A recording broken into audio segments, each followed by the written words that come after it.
So first of all, what is sure is that we will not have a European energy community as we promote tomorrow.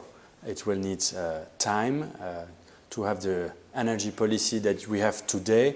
It took almost 50 years. So if you look at the great successes that have been achieved for the last 5 or 6 to 7 years, it is very it is very important to remind this success and to build on this success. So we should focus more on what can be achieved at both short to mid-term and still have this long-term vision, which is a European energy community, but to focus on concrete and operational issues. And the main obstacles that we see and that we face today, the first and foremost is the lack of political will from the member states themselves. We see that on many different issues, they have still a very narrow, unilateral and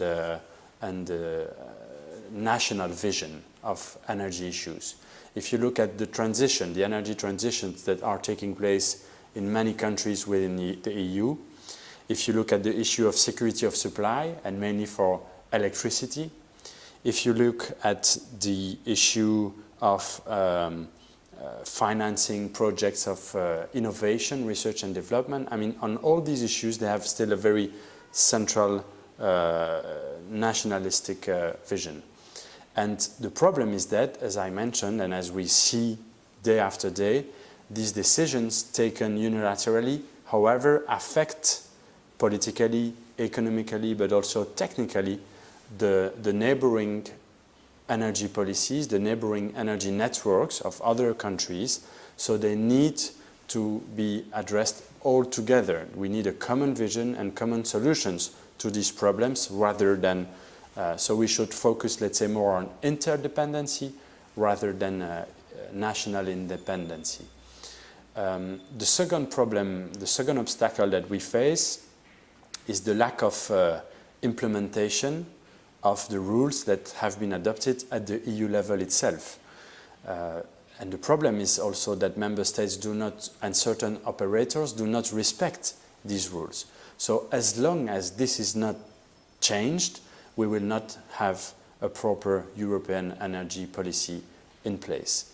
And finally, I would say that another example is the lack of means, a lack of instruments to properly address the challenges that are in place. For instance, the EU and its member states have identified a certain number of projects of European interest, of common interest, but they have not sufficient fundings, they have not the proper means to leverage the necessary investments for these projects to be realized.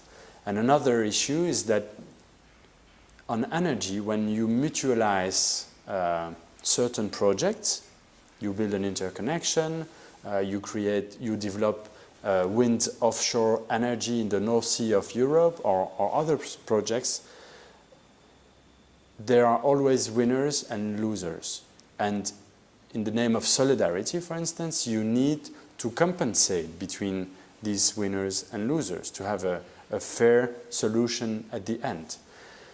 But the problem is that we have not so far developed sufficient mechanisms to compensate, to mutualize the strengths, both the strengths and the weaknesses of these projects. So these are the main obstacles that we see at the moment.